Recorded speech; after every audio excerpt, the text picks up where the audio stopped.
दोस्तों, इनका नाम यूसुफ शहबाजी अब्बास सलीलो नाम इनका है, जो कि काफ़ी जो है ऊंचे पद पर हैं और कई सीनियर अधिकारियों से जुड़े हुए हैं।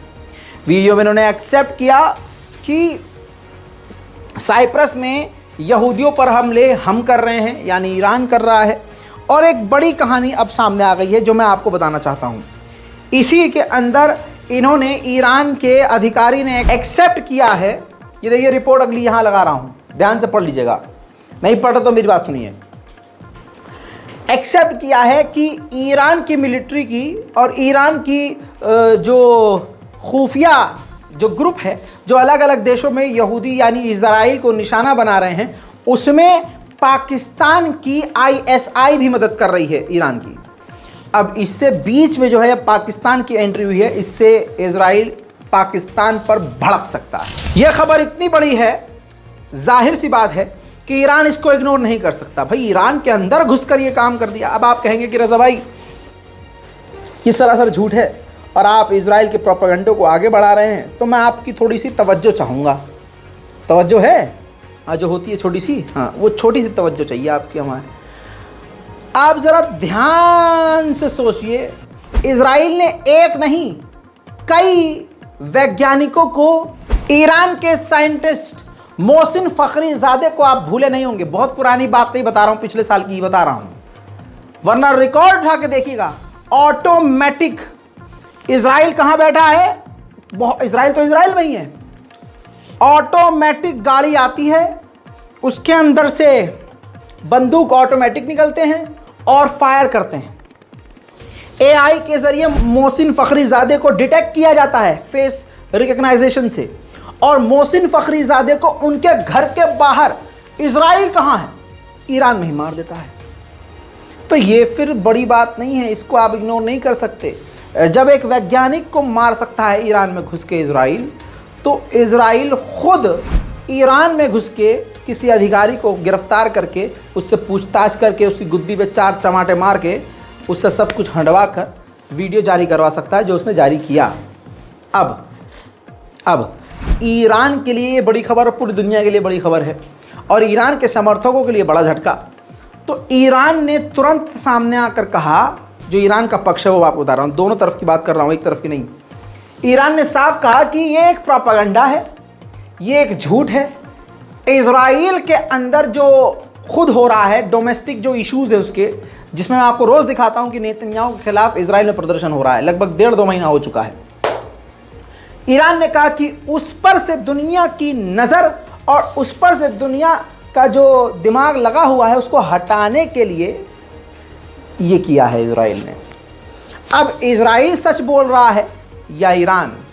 सवाल मेरा आपसे है, नीचे कमेंट कीजिए कौन झूठा और कौन सच्चा है। वहीं अमेरिका एक बार फिर से इजराइल से नाराज हुआ और इजराइल से कहा, शिकायत करते हुए कि अमेरिका और ईरान यानी हमारे और ईरान के बीच में जो न्यूक्लियर टॉक हो रही है वो मीडिया में लीक क्यों हो रही है, कैसे लीक हो रही है? क्योंकि आपको मालूम है इजराइल ही इन दोनों की बातों को लीक कर रहा है। इसके बावजूद कुछ बड़ा होने वाला है। इजराइल के प्रेसिडेंट 19 जुलाई को अमेरिका जाने वाले हैं। वही दोस्तों, अब इन तमाम खबरों से ऊंची और बड़ी खबर आपको बता रहा हूं, इसीलिए कहता हूं कि मिडिल ईस्ट की रिपोर्ट को छोड़ा मत करिए। खबर यह है कि इजराइल ने साफ कह दिया है कि अब हम ईरान पर हमला नहीं करने वाले, क्योंकि ईरान ने न्यूक्लियर प्रोजेक्ट फिलहाल रोक दिया है, तो हमने भी ईरान पर हमला करने का प्लान रोक दिया है। मैं आपको बता देना चाहता हूं, अमेरिका और इजराइल को कभी अलग मत समझिएगा। असल में इजराइल के दर्द पर ज्यादा अमेरिका तड़पता है।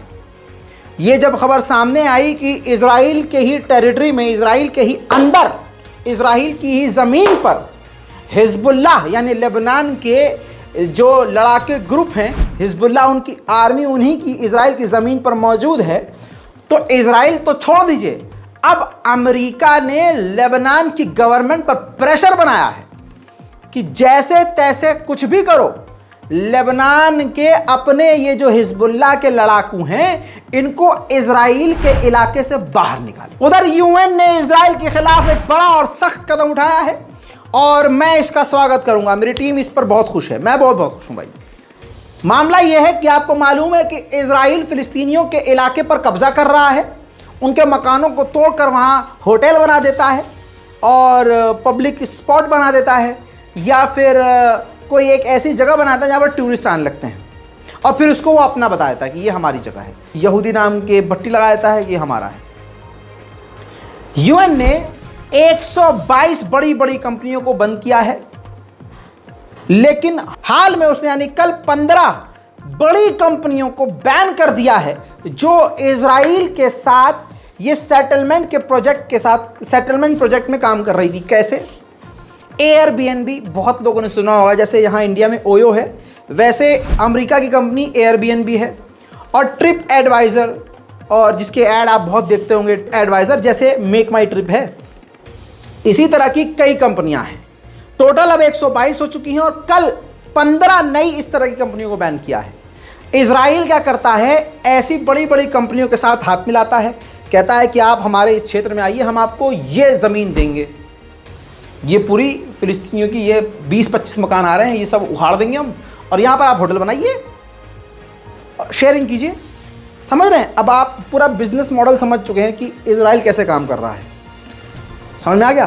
तो ऐसी 15 और नई कंपनियों को यूएन ने बैन कर दिया है जो अमेरिकी थी। उधर सऊदी अरब की मोहम्मद बिन सलमान की गवर्नमेंट ने, यूं कहूं मोहम्मद बिन सलमान ने एक बार फिर से इजराइल का झोंटा पकड़कर गुद्दी पर एक और रख दिया है। हुआ यह है कि बहुत बड़ी मीटिंग, यूनेस्को की मीटिंग खुद सऊदी अरब में होने वाली थी।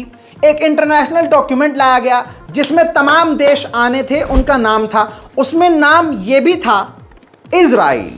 कहा गया था कि इस यूनेस्को की मीटिंग में इजराइल भी शामिल होगा। सऊदी अरब ने साइन करने से इनकार कर दिया कि यार इजराइल को हम अलाउ करें सऊदी अरब में। जी हाँ, साइन करने से इनकार कर दिया सऊदी अरब ने। अमेरिका इजराइल के लिए एक नया सरदर्द, और उस सरदर्द का ऐलान करने वाला रूस का विदेश मंत्री सर्गेई लावरोव है। सर्गेई लावरोव ने ऐलान किया है कि अगले हफ्ते चीन के सबसे बड़े संगठन SCO में ईरान शामिल हो जाएगा। संघाई कॉरपोरेशन ऑर्गेनाइजेशन में ईरान अगले हफ्ते शामिल हो रहा है। वहीं आपको पता है स्वीडन में कुरान पाक को जलाया गया। स्वीडन की गवर्नमेंट ने कुरान को जलाना अलाउ किया हुआ है। इस पर तुर्की सबसे पहले भड़का था, लेकिन मोरक्को ने बड़ा कदम उठाया। मोरक्को ने अपने राजदूत को, एम्बेसडर को स्वीडन से वापस बुला लिया है। उधर इराक में स्वीडन की एम्बेसी पर इराक के शेरों ने हमला बोल दिया, जिसके बाद स्वीडन के जो आतंकी एम्बेसडर थे वो एम्बेसी छोड़कर हुलिया बदल के फरार हो गए। उधर सऊदी अरब के साथ साथ जो OIC है उसने भी पूरी तरह से स्वीडन की निंदा करी, नाराजगी जताई। साथ में तालिबान ने भी, यानी अफगानिस्तान की सरकार तालिबान ने भी स्वीडन से इतनी सख्त नाराजगी जताई है कि स्वीडन का झंडा लगाया और उस पर तोप दाग दी है। सबसे कड़ा विरोध तालिबान ने अब तक दिखाया है।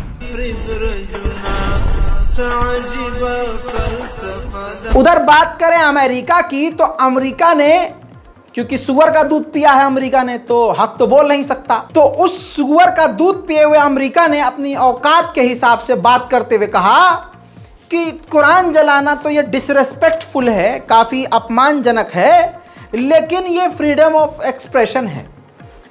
कोई इंसान अपने अंदर की भावनाओं को प्रकट कर सकता है। तो अच्छा, तो फिर तुम्हारी गिरजाघरों को आग लगाया जाए, तुम्हारे शैतान वाले जो ये हैं पुजारी, उनको आग लगा दी जाए, दूसरे धर्म की किताबों को आग के हवाले किया जाए। दोस्तों, यही समझना चाहिए कि अमेरिका और इजराइल और ये यूरोप के देश कितने दोगले हैं। इसके अलावा ईरान, ट्यूनीशिया, जॉर्डन ने भी स्वीडन से काफी सख्त नाराजगी जताई है। वहीं ये वीडियो देखिए, फिलिस्तीन के नेबुलस के इलाके का वीडियो है। ये कोई इजराइल का सैनिक नहीं है, ये सैनिक की भेष में पूरा हेलमेट पहन के, बुलेट प्रूफ जैकेट पहन के, ऑटोमेटिक राइफल और गन लेके यहूदी आम नागरिक है जो फिलिस्तीनियों की गाड़ियों को तोड़ रहा है। ये फिलिस्तीनियों के साथ रोज हो रहा है। हद यह है कि फिलिस्तीनियों को मारकर, उन्हें पीटकर, उनके घर को तोड़कर उन्हीं को गिरफ्तार भी किया जा रहा है। नेबुलस के इलाके में फिलिस्तीनियों की गिरफ्तारी।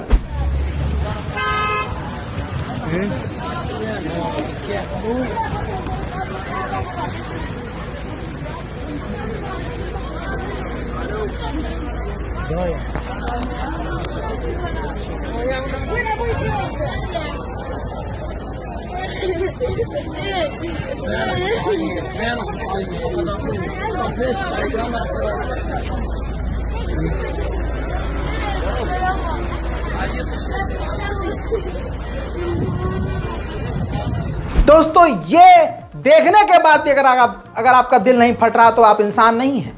फिलिस्तीन, गरीब फिलिस्तीन जो खेती बाड़ी करते हैं, उनके खेतों तक में आग लगा दी गई है।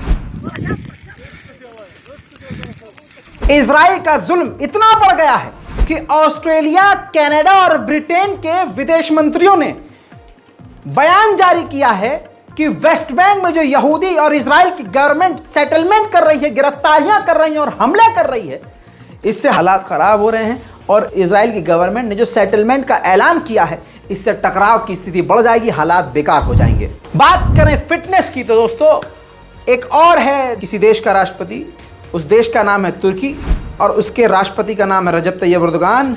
उम्र है 68 साल, 2 साल कम 70 साल। इस उम्र और इस बुढ़ापे में जब आप हिलने लगते हैं, ऐसे में ये व्यक्ति फुटबॉल खेल रहा है।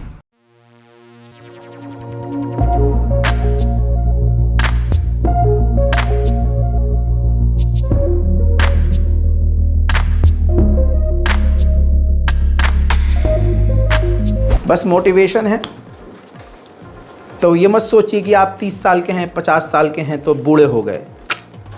जज्बा होना चाहिए, बहुत कुछ कर सकते हैं। मिडिल ईस्ट की स्पेशल रिपोर्ट में आज के लिए, अभी के लिए इतना ही। इस रिपोर्ट को शेयर कीजिए, दुआओं में याद रखिए। मैं हूं रज़ा और आप देख रहे थे रज़ाग्राफी। जय हिंद।